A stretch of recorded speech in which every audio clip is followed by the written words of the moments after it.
En obehaglig historia, nämligen dödsstraffet, och en behaglig eller behagfull nylonstrumpans historia berättas i retur ikväll 21:55. Tatjana organiserar kurser och cirklar för att stödja dem som liksom hon själv hamnat lite vid sidan av i samhället. 20 minuter om denna ryska kvinna ser vi imorgon klockan 19. Unga mammor i Edinburgh kan också hamna lite vid sidan av. Men nu finns en skola som öppnar för en andra chans.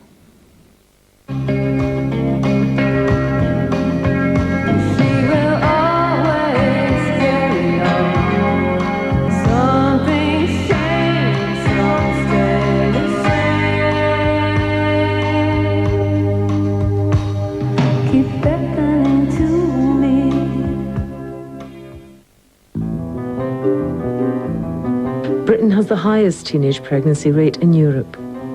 Here in Scotland, on the outskirts of Edinburgh, a unique school-based project offers young mothers a real chance to continue their education. This Young Mums unit is the only one of its kind in the country. I was 15 when I had Dean. I was 14 when I fell pregnant. Well, I'm up about 5:30 and like I get Dean's bath and his breakfast and everything, get my books ready for school, get picked up 8 o'clock in the morning, then I'm in school, take him into the creche, then we just start classes, bring him back home, bathed to bed. I was in like a long-term relationship, but when I fell pregnant I just blocked it. I didn't want to like think I was pregnant. I never really faced reality until I was about 6 months. Then it was about a month again working myself to tell mum and dad, and they were just really shocked and they were upset that Ken, I was only just turned 15 and I was pregnant and that I was having sex at such a young age. I think it just disgusted them.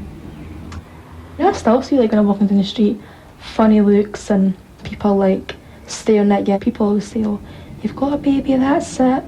You can't do this, you can't do that. And Ken, I can still go on education just like anybody else can, whether I've got a baby or not. Can you hear people that, you know, I want baby so much, and you're just thinking, shut up, you haven't got a clue. And that's what you're like, you didn't ken what you're talking about. I was 15. I was terrified, I didn't know what to expect or how I would cope, how my family would be with me. It's hard. When I told Liam that I was pregnant, he was shocked. He was frightened as well, but he's been great, he was with me all the way through and he's still with me. And I think he finds it hard as well, having to babysit and everything, because he used to be able to go out all the time and can't do that now, eh? But he was really good with it. And a lot of people say, oh, he'll probably dump you, but no, he was really good, he stuck by me. A lot of guys do leave though, don't they? A lot of my friends, the guys have just got up and went when they found out she was pregnant. Girls see you with the buggy and that and think, oh, that looks good, I'd like to have one, but it's not like that. It's very hard, and I wouldn't advise anybody at this stage to go and do it. Tell them to wait until they're older. Without the kind of support the Young Mums unit offers, many teenage parents leave school with little or no qualifications. In Craigmillar, on the other side of Edinburgh, these parents are offered a second chance at Castlebrae Community High School. Some took part in a video group exploring the legacy of having your children when you were still a teenager yourself. I'd been with my partner since I was 12. When I was 16, I decided I wanted a family of my own. Why, I don't know. I think it's because I'd been babysitting, you know. I thought babysitting was pretty cool stuff, you know. Put the beds to the beds, had a party, kind of that. I just thought it would be like that for me. But it wasn't, obviously. When I was at the school, I wasn't encouraged, you know, it wasn't smart to be smart. When I did leave, you know, I mean, I didn't have any qualifications, I had nothing. I suppose I thought there was nothing else I could do but be a mum. You know, I mean, I'd been wanting to go back for years. When I started, you know, school, it was a bit worrying, and I kept putting it off.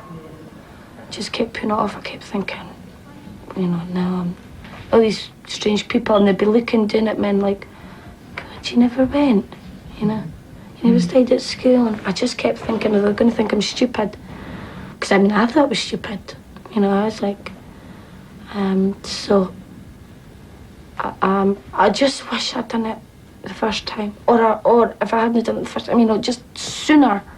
Just, I wish I just hadn't left it so long, so hard, having to try and reassure them and go to school and several times I was like, you know, it's not worth it. You know, I felt, you know, having to do this and always reassure at the end of the day, you know, nothing has changed. I suppose because the majority of the people that turn up are parents. So yeah, if the family centre wasn't there, there's no way that I suppose other mothers would have went to second chance because they do need the family centre. You open that door and it's just like smiles. You know, people that were so friendly. You know, they didn't just bring you and leave you in a corner sort of thing just to get on with it. They'd talk to you. They were playing with Shannon, you know, they were settling her. I mean, I had to go up a couple of times beforehand, you know, to get her settled just to let her know that, you know, it was okay. It was, you know, it was brilliant. College was good for me. It went well at first. I was terrified, but I wanted to do it. I thought I was ready for it. It was hard. I mean, it was a lot harder than school. But then, you know, it was just like there was a lot of stressful things going on in the home and just Darren hitting, you know, the puberty stage and then we got the new house and it just seemed, everything just seemed to pile on me, you know, so quickly. And I mean, the house was my priority. I mean, we waited for it for years, you know. I mean, we desperately needed a bigger house. And in the end, you know, I had to give up the college, which I do regret it, but I mean, I had to do it, you know. I mean, the kids had got that, they had to come first. The house had to come first. I know I can go back. You know, I don't feel like a failure, you know. I mean, like, and it's so nice to be able to say to other people, like mine, I desperately want them so much to know, do everything, see everything, and be everything, and it's, I mean, it is so nice to be able to say, yeah, I was there, you know, I didn't fit, but I was there, you know, and it is so much fun, and you're gonna learn so much, and you're gonna enjoy it, and the teachers are nice, and, you know, before, I mean, I had no idea what, you know, college was like, you know, people say college, and, you know, I couldn't even say I had a picture, you know, what it was going to be like, and there's no way I could have said to my kids, you know, go to college, it's going to be fun. I had no idea. Never do. And next time I go, I'm going to be ready, you know. I'm going to know that it's hard, but if there's that time, you know, for just for the learning part, you know, and then there's the time for the kids. And before I thought, you know, I can do everything, you know, even learn in the house and the kids are there and learn that student link and, you know, I thought I could do it all. I know I can do it. I mean, I open the book up and I could say, what, do that one? I mean, not being good at it, but, you know, before I remember, like, years ago, I remember looking through and saying, God, I'd love to do that. And it's not a case that I would love to, it's never I could do that, you know, which is what you need. I should have done it first time, you know, and so I'm always saying to the kids, you know, and don't give up. I mean, like, sometimes it's hard, and it is, but the school put on so much for them now. You know, they've got all these, like, fast tracks and, you know, to bring them up to speed and that they can, like, learn and they're not feeling left out and, you know, that they can do it. I just really do understand now how important education is. You know, without it, that you are nothing. You are. I mean, you could have the smartest brain in the world, but if you've not got that education behind you, you know, there's nothing you could do with it. Like Darren, you know, it was like yesterday, he was like, well, give me some money. I was like, what comedian? He was like, you've never got any money. I was like, exactly. You know, do you want to be like that? You know, he's like, but you've never got, and I'm like, I know I've never got, Darren. You know, you try and get the money I get, feed Jews, clothe Jews, you know. It's hard. I know I've got no money. I'm not happy about having no money. Like, do you want to be like this? You know? And he's like, no. I'm like, well, you know what to do. You know? Don't be like me. I'm not saying that's a bad thing.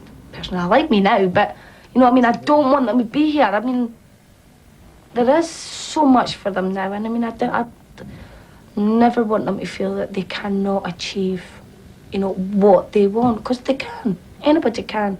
Now, I know that. Before I didn't. And that's what the education gave to me.